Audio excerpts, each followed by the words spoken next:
आज हम पढ़ते हैं class 7th maths simple equations. तो सबसे पहले इसमें आपको पता होना चाहिए कि इक्वेशंस होते क्या हैं। तो इक्वेशन क्या होता है इन अलजेब्रा में इक्वेशन को किसको बोलते हैं? An equation can be defined as a mathematical statement. Equation जो होता है एक मैथमेटिकल स्टेटमेंट होता है consisting of an equal symbol, जिसमें क्या होता है कि एक इक्वल का सिंबल होता है। इक्वल टू जो आपने पढ़ा हुआ है ऑलरेडी, आपको पता है इसके बारे में। तो इक्वल का सिंबल यहाँ पे होता है between the two algebraic expressions. दो एल्जेब्रिक एक्सप्रेशंस के बीच में इक्वल टू का साइन होता है that have the same value, जिसकी वैल्यू जो होती है वो सेम, मतलब इक्वल टू का मतलब है बराबर। ठीक, तो देखिए इसमें फॉर इंस्टेंस में एक एग्जांपल लेता हूँ।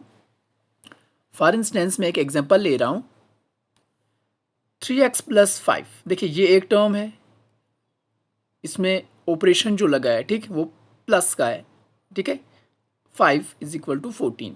देखिए ये जो इक्वल टू का साइन है, ये इक्वल टू का साइन, तो ये हमें शो कर रहा है कि ये एक क्या है, ये एक इक्वेशन है। तो इसमें क्या है, देखिए ये 3x + 5 = 14 है। तो इक्वल टू के लेफ्ट में, मतलब आपके लेफ्ट हैंड की तरफ जो होता है वो लेफ्ट हैंड साइड होती है, और राइट हैंड की तरफ जो होती है वो राइट हैंड साइड होती है। is an equation in which 3x + 5 and 14 are two expressions। यहाँ पे ये एक एक्सप्रेशन है और 14 दूसरी एक्सप्रेशन है, separated by an equal sign। तो इसको आप क्या बोलेंगे, इक्वेशन। तो अब कुछ इंपॉर्टेंट टर्म्स मैं आपको बोलने जा रहा हूँ, some important terms of equations. तो इक्वेशंस की कुछ इंपॉर्टेंट टर्म्स हैं, इनके बारे में आपको बहुत ज़रूरी पता होना चाहिए। तो इसमें देखिए सबसे पहले अगर मैं बात करूँगा तो इसमें सबसे पहले आपको पता होना चाहिए कि वेरिएबल होता क्या है। देखिए वेरी का मतलब होता है चेंज होना, तो वेरिएबल का मतलब है इसमें अननोन वैल्यूज़ होंगे। All the alphabets from A to Z, A से लेकर जेड तक अगर आपको कोई भी, जैसे यहाँ पे हमें एक्स मिला था, आपको ए मिल सकता है, बी मिल सकता है, सी मिल सकता है, डी मिल सकता है, मतलब ए टू जेड तक कोई भी अल्फ़ाबेट अगर आपको मिलता है, ठीक, तो उसको आप क्या कहेंगे, वेरिएबल। उसके बाद आपका आता है कोएफिशिएंट। तो कोएफिशिएंट होता क्या है, कोएफिशिएंट जो होता है the numeric value of the variable. Variable के साथ, जैसे यहाँ x क्या है, वेरिएबल, इस वेरिएबल के साथ जो नंबर होगा that is numeric value of the variable. इन दो चीज़ों में आपको खास ख्याल रखना है, ये भी नंबर है, ये भी नंबर है, लेकिन ये वाला जो नंबर होता है कोएफिशिएंट इसको बोलते हैं। कोएफिशिएंट जो होता है ये कौन सा नंबर होता है, जो वेरिएबल के साथ में होता है, that is known as coefficient. उसके बाद है आपका कांस्टेंट। तो कांस्टेंट क्या है, द न्यूमेरिक वैल्यू, मतलब अकेला नंबर आपके पास होगा, ठीक है, उसके साथ कोई भी अल्फ़ाबेट नहीं होगा, उसको आप क्या बोलेंगे, कांस्टेंट। तो यहाँ पे कांस्टेंट क्या है, 14 भी है कांस्टेंट और 5 भी है constant. Next, steps to solve equation. तो इक्वेशंस को कैसे आप सॉल्व करेंगे, ये भी बहुत इंपॉर्टेंट चीज़ है, तभी जाके आप इक्वेशंस को सॉल्व कर सकते हो, अदरवाइज आप इक्वेशंस को सॉल्व नहीं कर सकते। तो पहला स्टेप आपका क्या होगा, देखिए मैंने आपको ऊपर चीज़ें बता दी, वेरिएबल क्या होता है, कोफिशेंट क्या होता है, कांस्टेंट क्या होता है। अब आपने इनका यूज़ करके आप इक्वेशंस को कैसे सॉल्व करेंगे, ठीक। तो पहला जो आपके पास स्टेप है वो है ट्रांसपोज कांस्टेंट। आपने क्या करना है, कांस्टेंट को ट्रांसपोज करना है। ट्रांसपोज का मतलब होता है लेफ्ट हैंड साइड से राइट हैंड साइड में लेना, या अगर राइट हैंड साइड में होगा वहां से लेफ्ट हैंड साइड में आपको लाना है। ट्रांसपोज कांस्टेंट टू आरएचएस, आप आरएचएस के लिए कांस्टेंट को ट्रांसपोज करोगे, और यहाँ पे एक ख्याल आप ज़रूर रखेंगे, and change the sign. Sign क्या हो जाएगा, चेंज। अगर पीछे है +5 तो आगे जाके आपको लिखना है -5। अगर पीछे -5 है आगे जाके आप +5 लिखेंगे। देखिए मैंने लिखा हुआ है पॉजिटिव टू नेगेटिव और नेगेटिव टू पॉजिटिव। अगर प्लस होगा तो माइनस होगा आगे जाके राइट हैंड साइड में, और अगर नेगेटिव है तो पॉजिटिव होगा। ये पहला आपका स्टेप है, और हर इक्वेशन आपको इसी तरीके से सॉल्व करना है, ये स्टेप्स आपको पता होने चाहिए, ठीक। तो सबसे पहले आप इन स्टेप्स को याद करेंगे कि किस तरीके से हमें करना है, इनको समझना है, उसके बाद आप इक्वेशंस इजीली कर सकते हैं। तो यहाँ पे देखिए सेकंड स्टेप जो आपका है, if coefficient is in numerator. अगर आपका जो कोफिशिएंट है, तो कोफिशिएंट आपको पता होना चाहिए, अब कोफिशिएंट का मतलब है numeric value of the variable. अगर वो न्यूमरेटर में है, then take it in the denominator in RHS।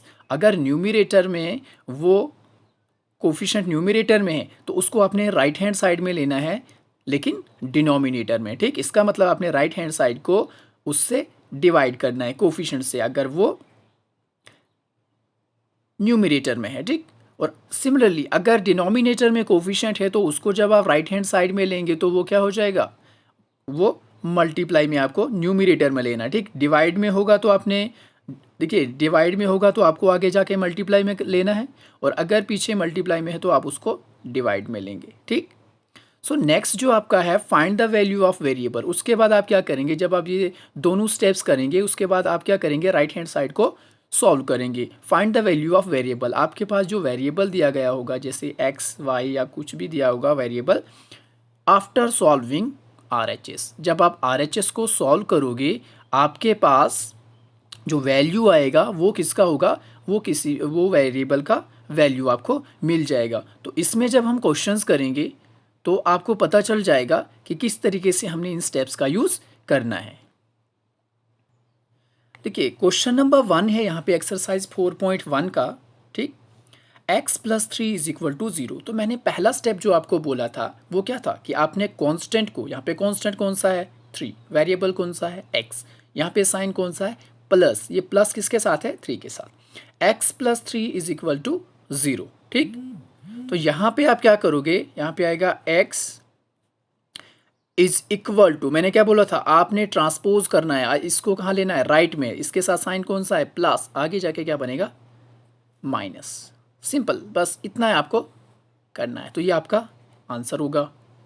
देखिए यहाँ पे 5x इज इक्वल टू 25 है, तो आप करेंगे क्या, 5x इज इक्वल टू 25। देखो यहाँ पे जो 5 है वो कहाँ है मल्टीप्लाई में, x की मल्टीप्लाई में, वेरिएबल की मल्टीप्लाई में है, तो आप क्या लिखेंगे x आप यहीं पे रखेंगे।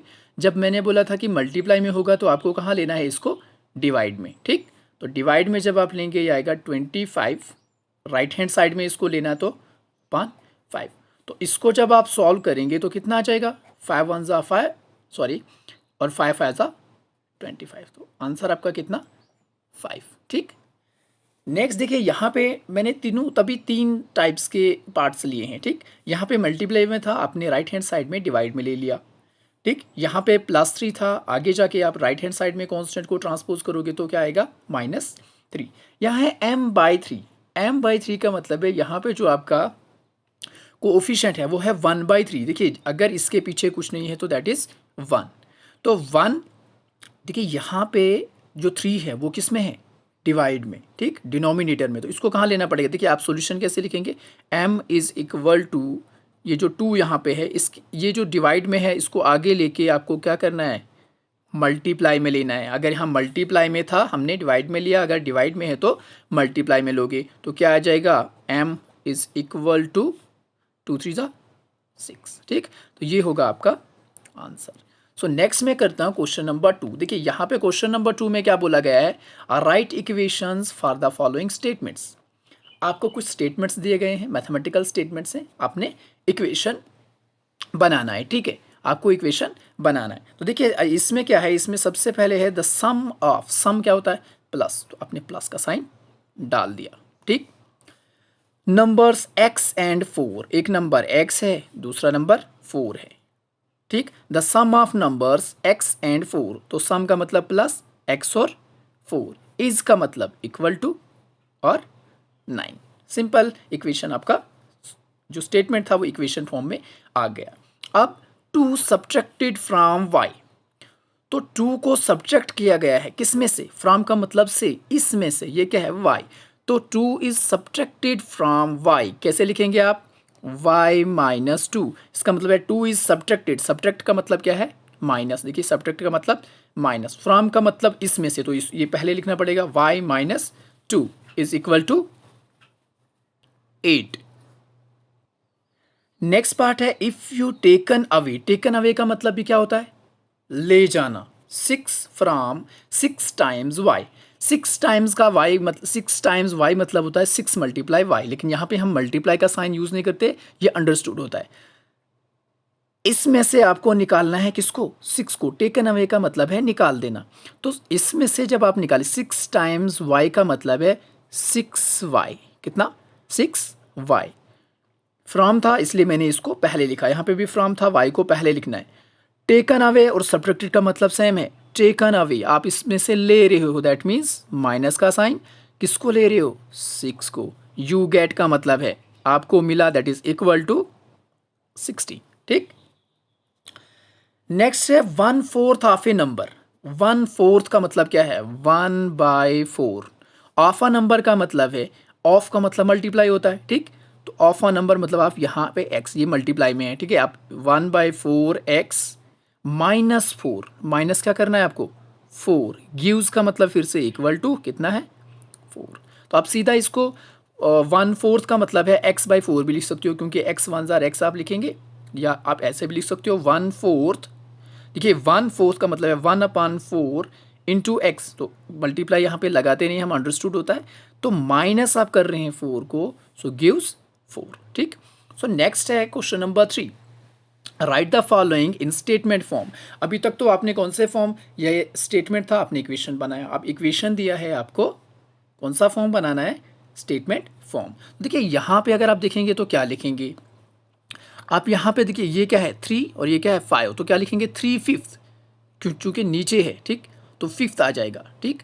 सो आप क्या लिखेंगे 3/5 ऑफ ए, ये क्या है नंबर, 3/5 ऑफ ए नंबर, आप लिखेंगे 3/5 ऑफ ए नंबर इज 6। देखिए कितना सिंपल है, 3/5 ऑफ ए नंबर। ठीक। 3/5 ये 5th है, of a number is equal to 6। Next part आपका है 4p - 2 इज इक्वल टू 18। देखिए यहाँ पे माइनस है तो आप लिखेंगे कैसे, 2 इज सब्ट्रैक्टेड फ्रॉम माइनस, देखिए माइनस का साइन है तो आपको ये पहले लिखना है, that is 2 is subtracted from, ये क्या है 4p, आप डायरेक्ट नहीं लिखे से 4 टाइम्स p है ये। ठीक। 4 टाइम्स p इज 18। सिंपल आप लिख सकते हैं। ठीक है, 2 is subtracted from 4 times p is 18। 2 को माइनस किया जा रहा है 4 टाइम्स p, मतलब 4p में से 2 को माइनस किया जा रहा है और हमें क्या मिल रहा है 18। नेक्स्ट देखिए यहाँ पे p/2 क्या है, हाफ, और इसमें ऐड किया जा रहा है किसको, 2 को, इज कितना है 8। तो आप लिखेंगे कैसे, half of a number p, या आप ऐसे भी लिख सकते हो 2 इज एडिड, देखिए 2 is added to half of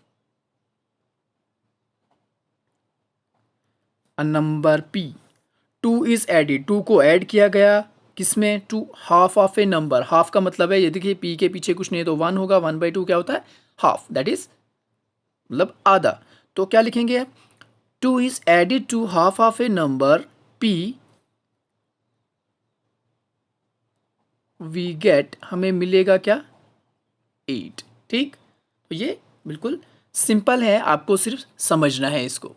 next question है question number 6, set up an equation in the following cases.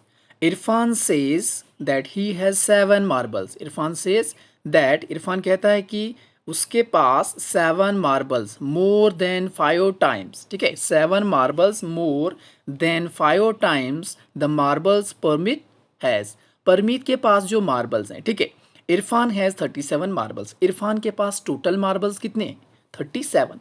तो 5 times the marbles Parmit has, Parmit के पास जो मार्बल्स हैं, ठीक, उनके बराबर।